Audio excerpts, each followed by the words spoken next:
My name is Eleanor. A year ago, my life was a fairy tale. I had a wonderful job, a beautiful Boston apartment, and a man who loved me more than anything. Our wedding was just around the corner and I felt like I had it all. But on Christmas Eve, I walked into his apartment to surprise him and found myself eavesdropping on a conversation that made my blood run cold. I was supposed to be celebrating the holidays, but instead, I heard a chilling plan involving my inheritance, a staged accident, and another woman who wasn't so lucky. My perfect life was a lie. This is the story of how I almost became a victim but chose to fight back and get the justice I deserve. Let me take you back to where it began. Let me back up and tell you how I ended up pressed against that door, eavesdropping on what sounded like a conspiracy involving my own fiancé. My hands were shaking as I stood frozen outside Will's apartment door. My heart pounded so hard I was sure the entire building could hear it. The words I had just heard through the thin walls made my blood run to ice, and I pressed my back against the hallway wall trying to make sense of what Vivienne had just said. The plan is working perfectly. She has no idea what's coming. Vivienne's voice was cold, calculated, nothing, like the warm tone she used around me. I held my breath, straining to hear more. After the ceremony, we'll have access to everything. The timing has to be perfect, Isabel. One mistake and we lose it all. Isabel. My mind raced. What was Will's family friend doing here so late? And what plan were they talking about what was coming? A cold fear gripped me. Don't worry, came Isabel's reply, her voice barely above a whisper. She trusts Will completely. The poor girl is so in love she'd sign anything he put in front of her. They were talking about me. They had to be. But what did they mean about signing things? About access to everything? Let me back up and tell you how I ended up pressed against this door, eavesdropping on what sounded like a conspiracy involving my own fiancé. Just a few hours ago, I had been buzzing with excitement. It was Christmas Eve, and I wanted to surprise Will with his favorite homemade lasagna and garlic bread. My name is Eleanor, by the way, and I'd been with Will Sterling for a year and a half. He proposed 6 months ago with the most beautiful antique ring I had ever seen.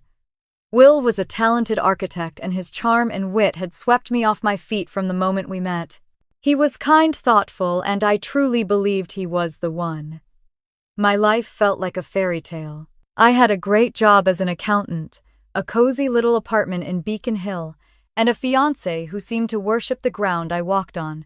I had a small inheritance from my late uncle a year ago, an amount of about $25 million, which I had decided to keep untouched in a separate account for the future. Will knew about it, of course, but he always insisted he loved me for me, not for my money.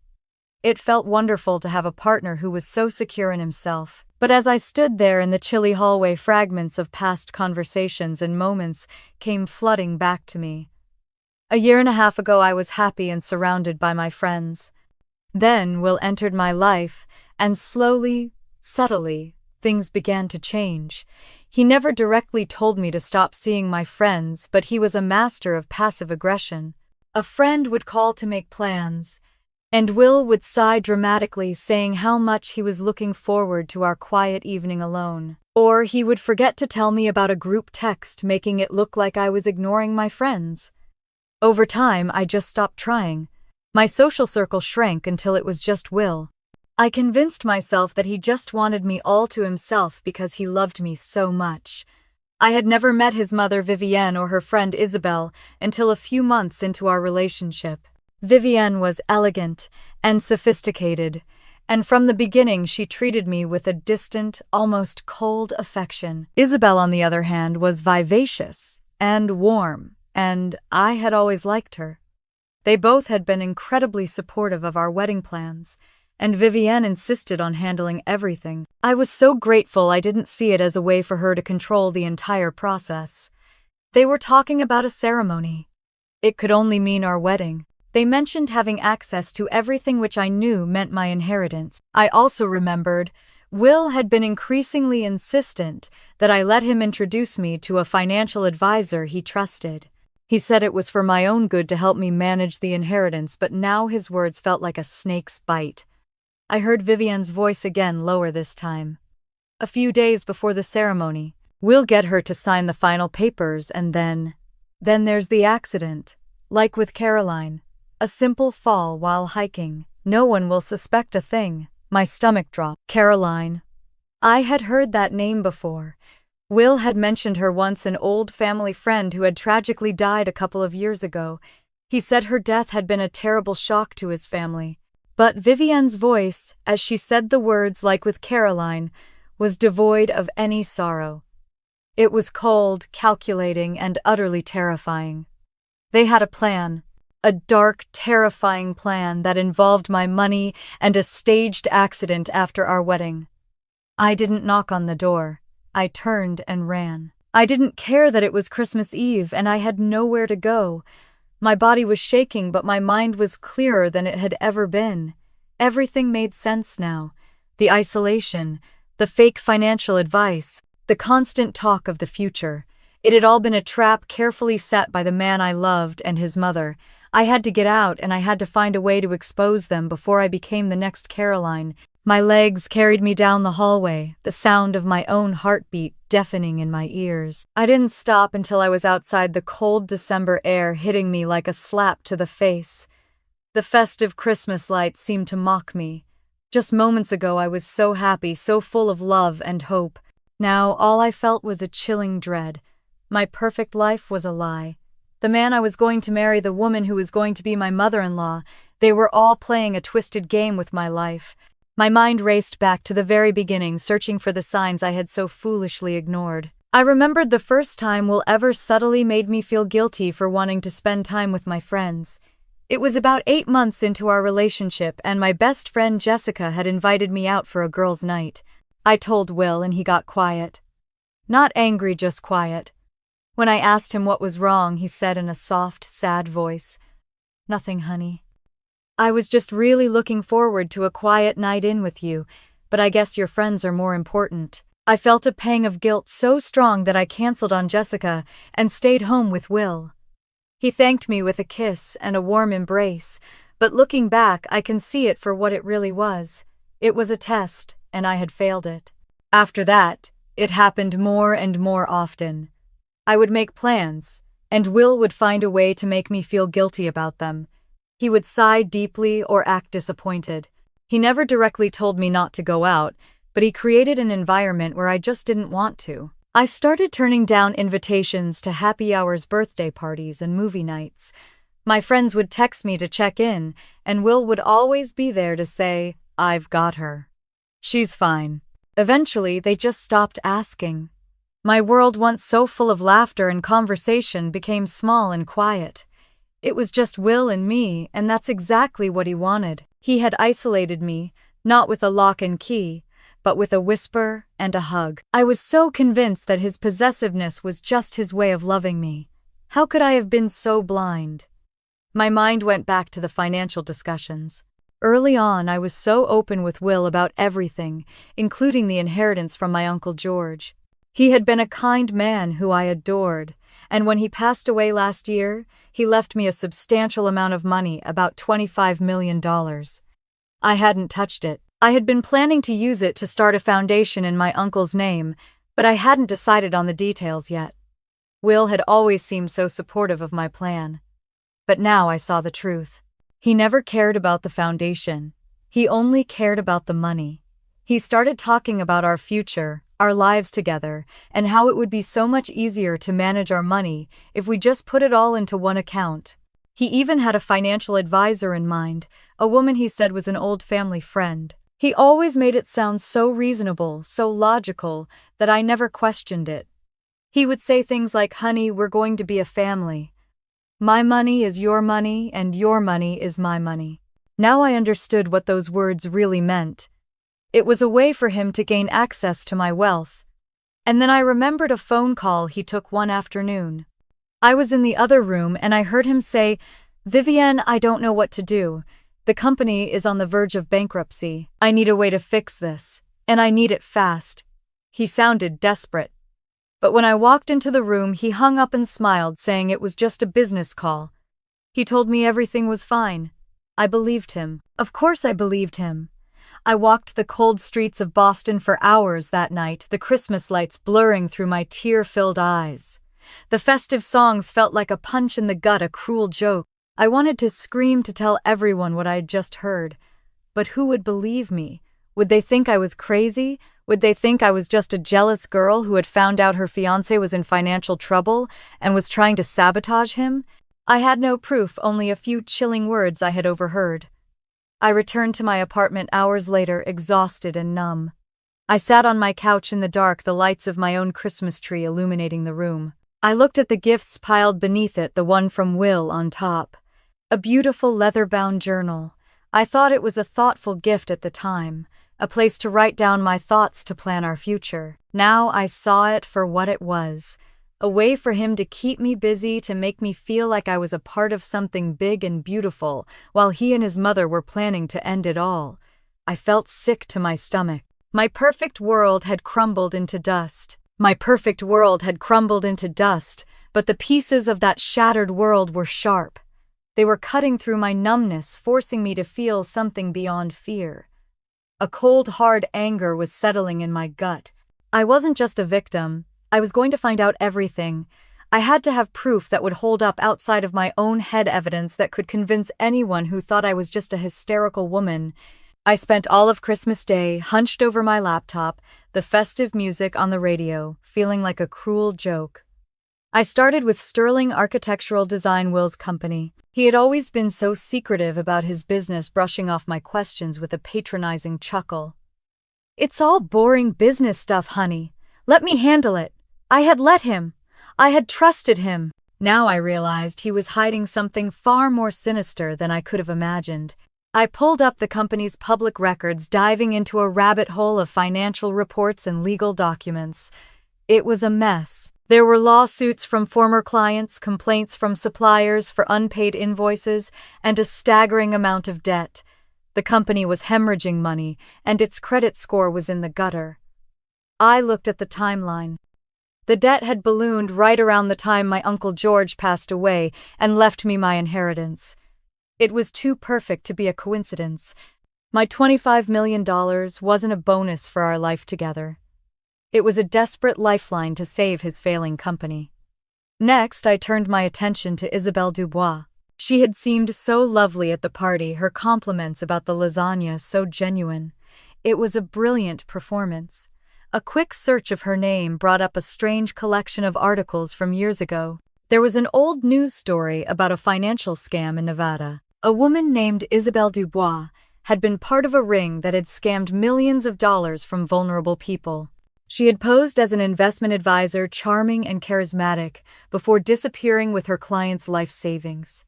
The article mentioned she was a professional actress skilled at creating believable personas. It also said she had been released on a technicality and that the police were never able to prove her direct involvement.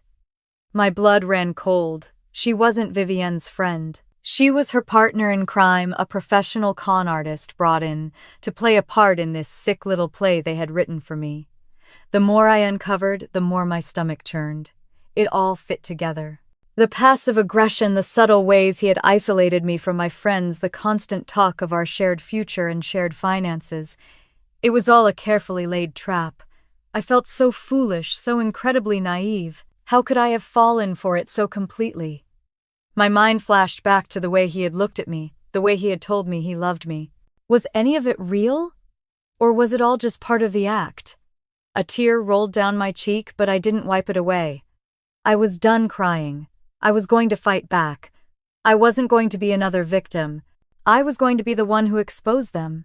I logged into my bank account just to make sure my inheritance was still there, untouched. It was. The number on the screen looked so large and so unreal that it didn't even feel like mine. A wave of relief washed over me, but it was quickly replaced by a fresh wave of panic. They were so close. The ceremony and the accident were just a few months away. I felt the suffocating weight of my fear, but I forced myself to push past it. I needed more evidence, something that would hold up in court, something that would convince the police that I wasn't crazy. Just as I was about to log off, my phone buzzed with a text message. The number was unknown. I almost ignored it, thinking it was spam. But something told me to open it.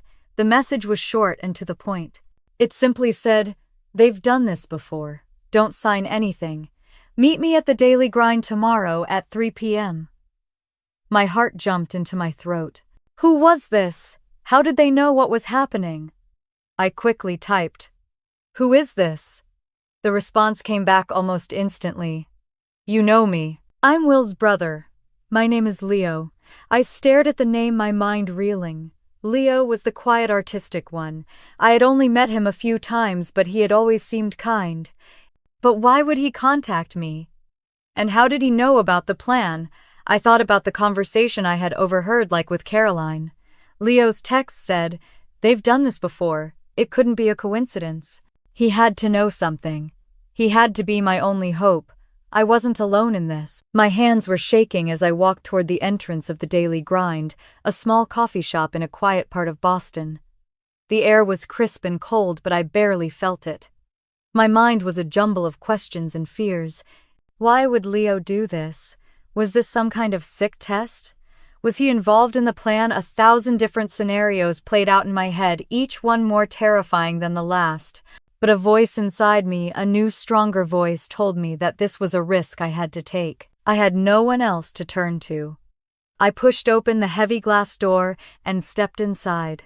The warmth and the comforting smell of coffee and pastries filled the air. My eyes scanned the room and landed on a man sitting in a corner booth, nursing a cup of tea. It was him, Leo Sterling. He looked so much different from his brother.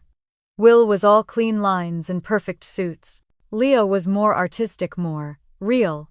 He had kind eyes that looked directly at me. He gestured to the seat across from him, and I walked over my legs feeling like lead. "Eleanor, thank you for coming," he said, his voice calm and quiet. I sat down, my heart still racing. "How did you know?" I asked, my voice barely a whisper. "How did you know what was happening?" He took a deep breath. "I've suspected something like this for a long time. My mother, she's not who she seems. I've been watching her and Isabel for years. They did this before, to someone else." My blood ran cold. "Caroline?" I asked the name, feeling like a curse on my tongue. He nodded, his eyes full of sorrow. "Caroline Hughes. She was a brilliant financial advisor. She was engaged to my cousin, James Sterling. He was an architect just like Will. He was a lot like Will, actually. Charming, handsome. He came from money, but he had a way of spending it that made him look like he had even more. He was always in debt, always looking for a quick fix. My mother and Isabel got to him." Leo continued, his voice quiet but intense. "They found out about Caroline's family. Her parents were incredibly wealthy, and they were going to give her a large inheritance when she got married. My mother, Vivian, convinced James to go along with a plan to get access to the money. She promised to get him out of his financial mess. I felt a wave of nausea. This was a repeat of my life. The same story, just with different characters. "Caroline was brilliant," Leo said, his voice filled with admiration. "She saw the red flags. She questioned James. She hired her own lawyer. But she didn't get out in time. My mother and Isabel convinced her to go on a hiking trip just 3 weeks before the wedding. It was supposed to be a little celebratory trip, but Caroline never came back. The police said it was an accident. They said she fell and hit her head, but I knew better. I've known all along." I sat in stunned silence, the full weight of his words crashing down on me. I thought I had known the truth, but this was so much more horrifying than I could have ever imagined. It wasn't just about a broken heart and some lost money. This was about murder. Cold-blooded murder. Leo reached into his bag and pulled out a small black USB drive. He slid it across the table toward me. "I've been gathering evidence for 2 years," he said. "Financial records, phone logs, emails, notes on their conversations. I started after Caroline's death. I've been watching my mother, listening to her, looking for a sign that she was doing this again. I always knew she would. When Will came to me a few months ago asking for a loan to save his company, I knew. And when I saw how happy you were, how much you trusted him, I couldn't let it happen to you too." Tears streamed down my face. I looked at the USB drive, a tiny piece of plastic that held the key to my life. This was my proof. This was my only way out. He had risked everything for me. "I can't thank you enough," I said, my voice choked with emotion. He shook his head. "Don't thank me. Just get out. Take this, go to the police. Tell them everything." I looked at him, at his kind eyes and his worried face. He had saved my life. I knew in that moment that I had a responsibility not just to myself but to Caroline. I had to get justice for her too. I had to be the one to expose them. The resolve I felt in the coffee shop was a powerful force, a fire that burned away the fear and the self-pity. I wasn't just running away from danger anymore. I was walking toward justice. My first step was to find an ally in the legal world. I went home and spent the rest of the day researching, looking for a lawyer who specialized in financial fraud and complex cases. I found one named David Miller. His online profile was professional, and his reviews were impeccable. He had a small, no-nonsense office in the South End of Boston. I called first thing the next morning and, using an abbreviated version of my story, secured an appointment for later that afternoon. When I walked into his office, a sense of calm settled over me. It was a comfortable space filled with books and legal documents smelling of old paper and wood. David Miller was a man in his late 50s with graying hair and a pair of spectacles resting on his nose. He had a kind face, but his eyes were sharp and incredibly focused. He offered me a seat and listened to my story without a single interruption. I started at the beginning, from the night I met Will to the Christmas Eve party and the words I overheard. I told him about the subtle ways Will had isolated me, the counseling he had suggested, and the horrifying revelation from Leo about Caroline. I watched his face as I spoke, but it remained a mask of professional neutrality. When I finished, the silence in the room was heavy. "Miss Vance," he said, his voice low and calm, "what you've described is a classic case of predatory grooming. They isolate you from your support system, they gain your trust and affection, and then they exploit you, in this case, for your considerable inheritance." He took the USB drive I had given him and inserted it into his laptop, scrolling through the files Leo had meticulously collected. His brow furrowed in concentration as he looked at the financial records and the detailed notes on Will's company. "This is very good," he said, turning to me. "Leo has been very thorough. This gives us a solid foundation, but to make a case that will hold up in court, we need more. We need to be able to prove their intent to commit murder, not just fraud." My heart sank. "How can we do that?" "They're never going to admit it." "They won't," he said, "but we might be able to get them on tape. You need to get them to talk, to admit their plan, to admit what happened to Caroline." The thought of facing them again, of pretending to be the naive girl I once was, all while wearing a wire, was terrifying. But I knew I had to do it. Mr. Miller then asked me if I had any way to contact Caroline's family. "I'd like to get in touch with them," he said. "They might have information that could help our case." I didn't have their number, but I had memorized Caroline's full name from my conversation with Leo. Caroline Hughes. I found her obituary online, and with a bit more digging, I was able to find her parents, Charles and Margaret Hughes. My hands were shaking as I dialed the number. A woman with a soft, gentle voice answered. It was Margaret. I introduced myself and she invited me to their home in Newton. The drive there was a blur. I was filled with a nervous anticipation and a deep sadness for what this couple had been through. Their house was a beautiful old home, but it was filled with a palpable sense of loss. Everywhere I looked, there were pictures of Caroline. She was beautiful, with a bright smile and kind eyes, just as Leo had described. Her parents were just as lovely. They sat me down and offered me tea. And then they told me their story. They recounted the story of how they had met James Sterling, Will's cousin. They said he was so charming, so handsome, and so much like a young Will. They had loved him. He had convinced them that he was the one for their daughter. They never suspected a thing.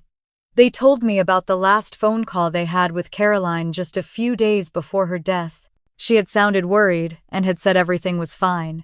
They had wanted to believe her, but they knew something was wrong. They told me about the police investigation and how they had been told it was a tragic accident. They never believed it, but they had no way to prove otherwise. The police had dismissed their concerns, saying that a fall while hiking was a simple accident. My heart ached for them. They had lost their daughter and had no way to prove it was an act of murder. I realized that my own story was a mirror image of Caroline's, a terrifying glimpse into a future that was almost mine. I felt a deep, overwhelming sense of responsibility. I wasn't just fighting for myself anymore. I was fighting for Caroline, for her memory, and for her family. I had to expose the people who had taken her life. I was going to be the one to get them the justice they deserved. The sadness and empathy I felt for her parents fueled a new kind of determination. My resolve was now unbreakable. I had a purpose, and I was going to see it through. My new purpose gave me the strength to move forward. It was no longer just about survival. It was about justice for Caroline. I was no longer a victim. I was a fighter, a woman on a mission, and I was going to see it through. The very next morning, I called David Miller, my lawyer, and told him everything about my meeting with Caroline's parents. He listened quietly, then said, "This is very good, Eleanor. This is very good. I'm going to set up a meeting with a detective I know. Her name is Jessica Cole. She's a good person, and she knows how to handle these kinds of cases. She's been looking at the Sterling family for a while now." The following afternoon, I met them both at a small, unassuming cafe not far from Mr. Miller's office. Detective Cole was a woman in her mid-40s with a no-nonsense attitude and a direct, unwavering gaze. She shook my hand firmly, and I immediately felt a sense of trust. She looked like she had seen it all. I gave her the USB drive that Leo had given me, and she spent a few minutes looking through the files on her tablet. Her brow furrowed in concentration as she scrolled through the financial documents, the notes, and the information about Sterling architectural design. She looked up from the screen, her eyes meeting mine, and I could tell by her expression that she believed me. "I can't tell you how long I've been looking for something like this," she said, her voice low and serious. The case of Caroline Hughes was officially closed as an accident, but there were too many red flags. A healthy, experienced hiker just happens to fall and hit her head at a perfect 45-degree angle. It didn't sit right with me. But we had no evidence, no proof of foul play, nothing to go on. James Sterling and his mother Vivienne were too smart to leave a trail. A wave of relief washed over me so strong it almost made my knees buckle. It wasn't just me and Leo. The police had also suspected foul play, but they just needed proof. Leo's evidence was the missing piece, and now I was the one who could get them the rest. Detective Cole looked at me, her eyes intense. "This is it, Eleanor. This is the last piece of the puzzle. The motive. Your story gives us a pattern of behavior, the way they've been grooming you, the way they've been setting you up. It's the same pattern as with Caroline. But we need more. We need to get them to confess, and we have to do it in a way that will stand up in court. And we need to do it without them knowing we're on to them." I nodded, my mind already racing. I knew what she was going to say. It was a terrifying thought, but I was ready. "What do you want me to do?" I asked, my voice barely a whisper. "We need you to face them," she said, her voice calm and firm. "We need you to wear a wire and get them to talk. You need to get them to admit to what they did to Caroline and to what they plan to do to you. We'll be there to back you up. We'll be listening to every word." The thought of going back to my apartment and facing the two women who had planned to kill me was terrifying. I felt a knot of fear tighten in my stomach. What if they figured out what I was doing? What if something went wrong? But then I thought of Caroline and of her parents. I thought of the way Margaret's hands had trembled when she talked about her daughter, the pain in her voice when she described her last phone call. This wasn't just about me anymore. It was about justice for her and for her family. "I'll do it," I said, my voice filled with a new resolve. "I'll do whatever it takes." Detective Cole nodded and a small smile touched her lips. "I knew you would," she said. "We'll set everything up. We'll give you a small device to wear and we'll be waiting. But you have to be careful, Eleanor. You have to be smart. You have to be the one in control. You have to be calm, and you have to be ready to walk away if you feel like you're in danger." I spent the next few days in a daze going through the motions of my everyday life, but with a new sense of purpose. I was no longer a victim. I was a fighter, I was a woman on a mission, and I was going to see it through. My hands trembled every time my phone buzzed, but I held on. I was living a double life, a spy in my own home, and the stakes were higher than anything I had ever imagined. The waiting was the hardest part. I knew that at any moment the phone could ring. And when it did, I would have to be ready to face the women who had almost ended my life. My phone buzzed on the counter. I stared at the caller ID, my heart thudding in my chest. It was Vivienne. This was it. I took a deep breath, and with a new sense of calm I answered. Her voice was cheerful, almost too sweet. She said that she and Isabel wanted to come over for an early Thanksgiving dinner.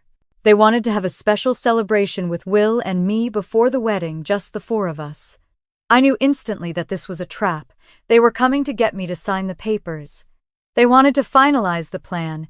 I felt a cold rage settle over me. I wasn't scared anymore. I was ready. I told Vivienne that I would love to have them over. I told her I would cook a special dinner and we could celebrate. We set the date for that Friday. I hung up the phone and stood in my quiet apartment, my mind a whirl of thoughts. The game was on. I called my lawyer, David Miller, and told him everything. He said he would set up the sting with Detective Cole. They would be ready. I just had to make sure I was ready too. I spent the next 2 days preparing. I went to the grocery store and bought all the ingredients for a beautiful roasted chicken, mashed potatoes, and green bean casserole. I had once loved cooking for Will, but now it felt different. It felt like I was cooking for my enemies, preparing a final meal before a battle. I went through the motions, a ghost in my own life. I smiled at Will when he came home from work. I let him kiss me, and I even let him hold my hand. I was a professional actress, just like Isabel, pretending to be the happy, naive fiancé I had once been. When Friday arrived, I was a bundle of nerves. Detective Cole had come to my apartment that morning and carefully placed a small, circular device on my chest, right beneath my sweater. "It's on now, Eleanor," she said, her voice low and serious. "We'll be listening to everything. Just be smart, be calm, and try to get them to talk. Remember, we need a confession." I nodded, my heart pounding so hard I was sure she could see it. I wanted to ask her if she was going to be close by, if I was really safe. But I knew the answer. I was on my own. I had to face them. Will came home later that afternoon, his face flushed with excitement. He had a bouquet of flowers for me and gave me a kiss. "Happy early Thanksgiving, my love," he said. He had no idea what was about to happen. He had no idea that I knew everything. The thought almost made me laugh. He was a fool, a pawn in his mother's sick game. Vivienne and Isabel arrived a few hours later. They were all smiles and hugs, acting like a loving family. They both gave me a hug, and Isabel held me for a little longer than I would have liked. I could feel the coldness in their touch, and I had to fight the urge to pull away. "Oh, Eleanor Vivienne," said her voice, dripping with fake affection. "You've worked so hard on this. It's so lovely." I smiled and thanked her, feeling like I was in a movie. The conversation at dinner was a constant game of cat and mouse. They would ask me about our future, about our plans after the wedding. I would give vague answers, and they would look at each other, a hint of frustration in their eyes. Isabel, the professional actress, was the best at it. She would ask me questions about my dreams, about my hopes for the future, but her eyes were cold, her smile never reaching them. "Eleanor Vivienne," said, her voice suddenly serious. "Will and I wanted to talk to you about the financial arrangements. We've spoken to a wonderful financial advisor who has everything set up for you. We just need you to sign a few documents. It will make everything so much easier." She reached into her bag and pulled out a manila folder, her eyes locked on mine. "It's just a formality," she said, her smile not quite reaching her eyes. I knew what they were. The papers that would give them access to my entire inheritance. I was ready for this. The papers that would give them access to my entire inheritance. I was ready for this. Vivienne handed me the manila folder with a warm but entirely fake smile. "It's just a formality, darling," she said, her eyes locked on mine, "a way to make sure everything is taken care of for our future. We're a family now." I smiled back, a cold, hard knot of defiance tightening in my stomach. "Thank you, Vivienne," I said, my voice sweet and calm. "But I think I'll have my lawyer look it over first." Vivienne's smile didn't waver, but her eyes hardened. There's no need for that, she said, her voice a little too quick. This is a simple agreement, a way to protect you. A family matter, if you will. I understand, I said, but my lawyer, Mr. Miller, insists on reviewing all my documents. It's just a habit we have. Isabel laughed a forced, sharp sound. Eleanor, don't be silly, she said. We've been doing this for years. We know what's best. Perhaps I said the words dripping with sarcasm, but I prefer to trust my own lawyer. Vivienne's face went from a smile to a mask of pure anger. How dare you, she said, her voice a low hiss. After all we've done for you, after all we've planned. I know what you've planned, I said, my voice cold and firm. I looked at her and then at Isabel. I know everything. Vivienne and Isabel froze. The air in the room was so thick with tension, I could almost taste it. Will, who had been watching the exchange, suddenly spoke. What are you talking about, Eleanor? What do you know? I looked at him, and for the first time in a long time I saw him for what he was. Not the man I had fallen in love with, but a pawn in his mother's twisted game. I know about the company's debt, Will, I said, my voice filled with a quiet fury. I know that you're on the verge of bankruptcy. I know you've been lying to me about everything. Will looked at his mother, his face a mix of shock and betrayal. You told her, he said, his voice a low growl. You told her everything I didn't have to, I said. I overheard the whole conversation on Christmas Eve. I heard the whole thing. The plan to get my money, the accident after the wedding. I even heard you talk about Caroline. The color drained from Will's face. He looked at his mother, a look of pure horror on his face. Caroline, he said, his voice shaking. What did you do to Caroline? Vivienne's mask of composure shattered. She lunged at me, her eyes filled with a murderous rage. You little witch, she screamed. You ruined everything. Will stepped in between us, his face a mask of confusion and fear. What are you talking about? He said, his voice shaking. Mom, what did you do? You're not going to get away with this, Isabel said, her voice a low hiss. You're not going to take us down with you. I'm not the one who's going to get taken down, I said. I have proof. All of it. I looked at Will, my voice filled with a desperate hope. Will, they're using you? They used James and now they're using you. I know they're not going to get away with it. Will looked at me and then at his mother, a dawning horror on his face. Mom, what did you do? He said again, his voice cracking with emotion. Vivienne looked at him with a cold, cruel look. I did what I had to do, she said. I did it for us. For our family. You killed Caroline, Will said, his voice full of disbelief. You killed her to get to her money. And you were going to do the same to Eleanor. Vivienne didn't answer. She just stood there, a cold, hard smile on her face. Will looked at me, tears streaming down his face. Eleanor, he said, his voice filled with a desperate plea. I swear I didn't know about this. I swear I didn't know they were going to hurt you. I just wanted to save my company. I just wanted to be like James. I looked at him, and for the first time I saw the truth. He was a fool, a weak man who had been manipulated by his mother. He wasn't a monster, he was a victim. And in that moment I almost felt sorry for him. I almost felt sorry for the boy who had been so desperate to prove himself to his mother that he had been willing to lie, to cheat, to steal. But I couldn't let my sympathy get in the way. I had a job to do. I was going to expose them. All of them. I was going to expose them. All of them. Will's confession had left me stunned. His tears were real, his face a mask of pure anguish and fear. I had thought he was a cold, calculating villain, but now I saw a broken man, a puppet whose strings had been pulled by his mother for his entire life. Vivienne stood there, her face a cold mask of indifference. Isabel just smirked, a look of contempt on her face. Neither of them even looked at Will. Eleanor, you have to believe me, Will, said his voice trembling. I've always lived in her shadow. She always compared me to James, said he was the only one who could truly make her proud. I tried so hard. My entire career, my business, it was all to please her. She told me if I didn't do as she said, she would destroy my business. He told me about his childhood, about the endless criticism, about how his mother controlled every aspect of his life.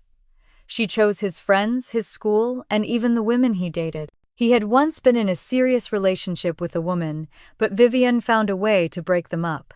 She said she wasn't up to par for a family like theirs. Will had fought back, but he eventually gave up. Vivienne had won.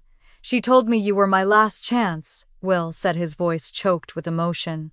That if I got you, I would have enough money to save my company. She said she would help me. I believed her. I really believed she just wanted to help me. I looked at him, my emotions a jumble. I felt disgusted, but at the same time I felt a flicker of pity for him. He had been manipulated by Vivienne, forced to become a fraud, but that didn't excuse what he had done. He had agreed to the plan. He had lied to me, isolated me, made me believe I was living a perfect life. What about the murder plan? I asked, my voice cold and hard. Did you know about that? Will shook his head, his face white. I swear I didn't know. She only said that after the wedding she would find a way to get the money. She never mentioned an accident. She never mentioned hurting you. My eyes found Vivienne's. She stood there, her face as cold as ice. I looked into her eyes and I saw a deep-seated hatred. Vivienne had not only deceived her own son, she had used him as a tool to serve her own greed. Isabel, who had been silent until now, stepped forward. She sneered. Well, you're an idiot, she said. Your mother did everything for you. She sacrificed so much to save your career. You should be grateful. By killing people? I asked, my voice filled with rage. Isabel shrugged. It was an unfortunate accident, she said. Caroline was too curious. She found out our secrets. We had no other choice. Vivienne looked at me, a cold smile on her lips. You think you've won, little girl? She asked. You think you've exposed us. How naive you are. Mom, what are you talking about? Will asked, his voice shaking. Vivienne ignored Will. She only looked at me. You think we only had our eyes on you? She asked. Even now, as you try to expose us, we're already planning for someone else. You think we'll ever stop? I looked at her, my heart pounding in my chest. She was talking about another person. Vivienne and Isabel weren't just scammers, they were predators. They would never stop. Their greed was a bottomless pit. Will looked at his mother, a look of pure horror on his face. Mom, who are you talking about? He asked. Vivienne laughed, a crazy, chilling sound. Someone we've been watching for a long time. Someone with a large inheritance. Someone we'll be able to get their money from easily. We'll never stop. We'll always win. Her words sent a shiver down my spine. I looked at Will and I saw the complete heartbreak in his eyes. He had believed that he was special, that he was the only one his mother would help. But now he knew the truth. He was just a tool, and when he was no longer useful, she would discard him. Isabel stepped forward, her eyes filled with hate. The game is over, Eleanor, she said. Don't think you're going to walk away from this. I felt the danger closing in. I knew they wouldn't let me leave. I had heard too much. This confrontation was no longer just a battle for justice, it was a fight for survival. I had to find a way out. Immediately. The air was thick with their malice. Isabel and Vivienne were moving toward me, their expressions, a chilling mix of fury and contempt. I knew this was no longer a game of words. I had exposed their plan, and they were not going to let me walk away alive. My mind raced, searching for an escape route, a way to signal the police. My heart was pounding a frantic drumbeat against my ribs, but my mind was a cool, clear void, focused only on survival. My eyes darted around the room. There was no way to get to the front door without a struggle, and they were blocking the way. Will was still standing there, a ghost of a man, his face pale and his eyes wide with shock. He wasn't going to help me. I was on my own. My eyes landed on the dining table where a beautiful crystal pitcher of water sat beside a vase of flowers. It was my only chance, my only signal. The plan was to create a loud, unmistakable crash. I lunged for it, my hand closing around the cold, heavy glass. Vivienne and Isabel moved to intercept me, their hands reaching out to grab me. I screamed a high-pitched, desperate sound that was half a cry and half a warning. With all my might, I threw the pitcher onto the hardwood floor a few feet away from me. The sound of glass shattering echoed through the room, a deafening explosion that seemed to shake the very foundations of the apartment.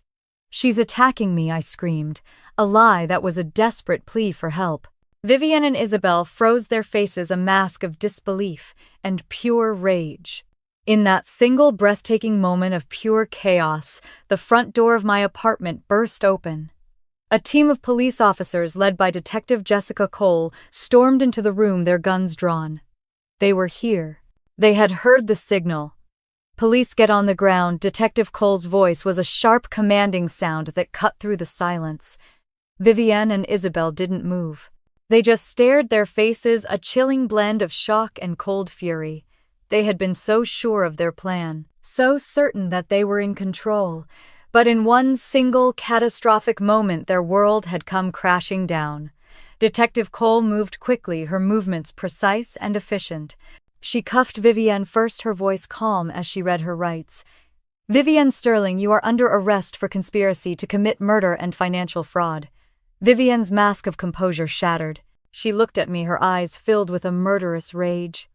"You little liar," she hissed, her voice filled with venom. "You set me up. You knew all along."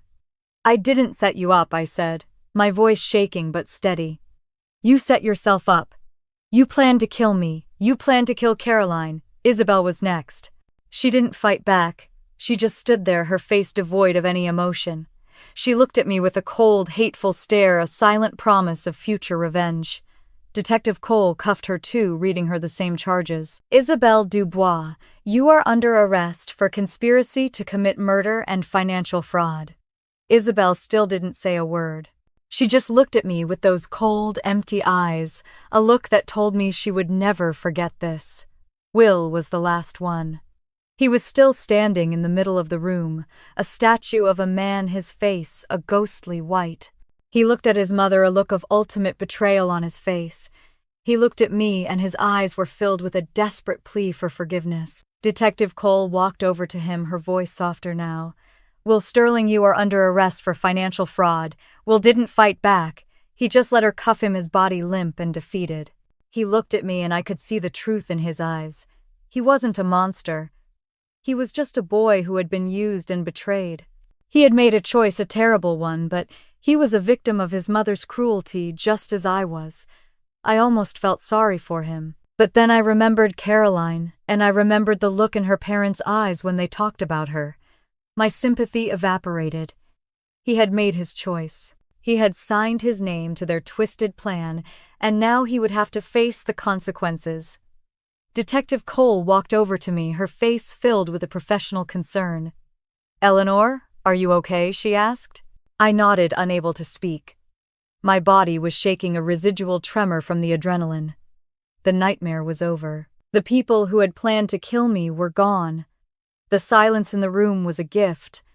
It was the sound of my life returning to me. I had survived. I had won. I looked at the shattered glass on the floor, the mess of my home. It was a physical representation of the mess they had made of my life. But I was still standing. I had broken their plan just as I had broken the picture. And I was going to be okay. The silence that followed their departure was a new kind of sound. It was the sound of a storm receding, leaving behind a stillness that was both a relief and a hollow emptiness. I stood there trembling as the police officers finished their work, gathering up the shattered remains of the crystal pitcher and taking my statement. Detective Cole stayed with me, her presence, a quiet comfort in the chaos. She had a kind of calm about her that I desperately needed. "They're gone, Eleanor," she said, her voice low and steady. "They're at the station now. Your statement, the audio recording, and Leo's evidence are all we need. This is a solid case. It's over." I nodded, unable to speak. My eyes were still fixed on the spot where Will had stood just moments ago. He had looked at me with such a raw, desperate plea for forgiveness. For a moment, a brief, fleeting moment, I had seen the boy. He once was a boy so desperate for his mother's love that he would do anything she asked. But then, the image of Caroline's smiling face flashed in my mind, and I knew that no amount of pity could erase what he had done. He had been a part of a conspiracy to kill me. He may not have known about the plan, but he had enabled it. He had played a part in my isolation, in my manipulation, in the grand lie that had been our relationship. "What's going to happen to them?" I asked. my voice thin and fragile. Vivian and Isabel will be charged with conspiracy to commit murder and financial fraud, Detective Cole said, her voice firm. We have enough evidence to prosecute them for both crimes.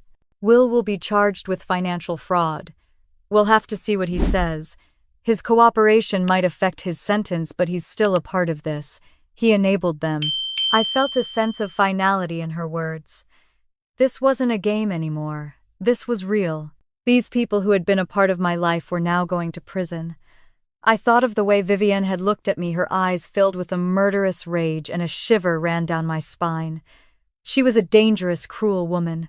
And Isabel, the professional actress, who had been so convincing in her role as a loving family friend, was just as dangerous. She had no soul, no conscience. She was just an empty vessel, a tool for Vivian's greed. I need to leave, I said, my voice shaking. I can't stay here. Not tonight. I have a hotel room set up for you, Detective Cole said, and I'll have an officer stay outside your door. You'll be safe, Eleanor. It's over. I packed a small bag, my hands still trembling. I looked at the apartment, the home I had made with Will. It was a beautiful place filled with memories of a life that never was. I looked at the photos of us on the wall, and I felt a pang of something that was not sadness, but a deep, hollow emptiness. The man in those photos was a stranger. The life we had planned was a lie. I had been in love with a ghost, a fabrication, a character in a story that had a terrifying ending. As I walked out of the apartment, I didn't look back. I got in the car with Detective Cole and we drove to the hotel. The city lights were a blur outside the window, but I didn't see them. My mind was replaying everything. The moment I overheard the conversation. The look in Leo's eyes when he handed me the USB drive. The terror I felt when I learned about Caroline. And the cold, hard realization that the man I loved was not the man I thought he was. I'm going to take you to see your lawyer in the morning, Detective Cole, said, her voice breaking my reverie. We'll start the process of getting everything straightened out. There's a lot to do, Eleanor. A lot to do. I knew she was right. I was safe now, but the aftermath of their betrayal was a messy, painful reality that I was going to have to face. My entire life had been a lie, and now I had to figure out how to put the pieces back together. My money, my career, my relationships, all of it had been affected. But I was still here. I was still alive. And that was the most important thing. I was a survivor. I was not a victim. I closed my eyes, a single tear rolling down my cheek. It was not a tear of sadness, but a tear of relief. The nightmare was over. Now the real work of healing could begin. I had to learn how to trust my instincts again, how to recognize a good man from a bad one. I had to learn how to forgive myself for being so naive. I had a long road ahead of me, but for the first time in a very long time, I felt like I was in control. And I was going to be okay. 6 months later, I was a different woman, living a different life. The hotel room, the police station, the endless meetings with my lawyer and Detective Cole all felt like a lifetime ago. The world I had known, the life I had planned, had been a beautiful lie. Now I was living in a new city, 3 states away from the nightmare that had almost cost me my life. I had moved to Denver, a place I had always wanted to visit, and a place where no one knew my past. I needed a fresh start, a clean slate, and a place where I could breathe. The trial was a long, arduous process, but with Leo's evidence and the audio recording from The Wire, it was a slam dunk. Vivian and Isabel didn't stand a chance. The prosecutor painted a clear and chilling picture of their predatory pattern, their greed, and their cold-blooded plan to take my life. They were both sentenced to life in prison for Caroline's murder and the attempted murder conspiracy against me. The judge called them monsters, and I couldn't have agreed more. I watched them as the verdict was read, their faces a mask of pure shock and disbelief. They had always thought they were so clever, so invincible. But in the end, they were just 2 cruel women who had finally gotten what they deserved. Will's fate was different. He received a sentence of 5 years for financial fraud.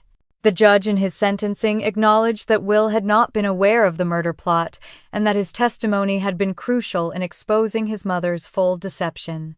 He had cooperated, fully revealing every detail of his mother's manipulation. He had apologized to me in court, a broken, defeated man who had finally seen the truth. I looked at him and I felt nothing. No anger, no sadness, just a deep, hollow emptiness. The man I had loved had never existed.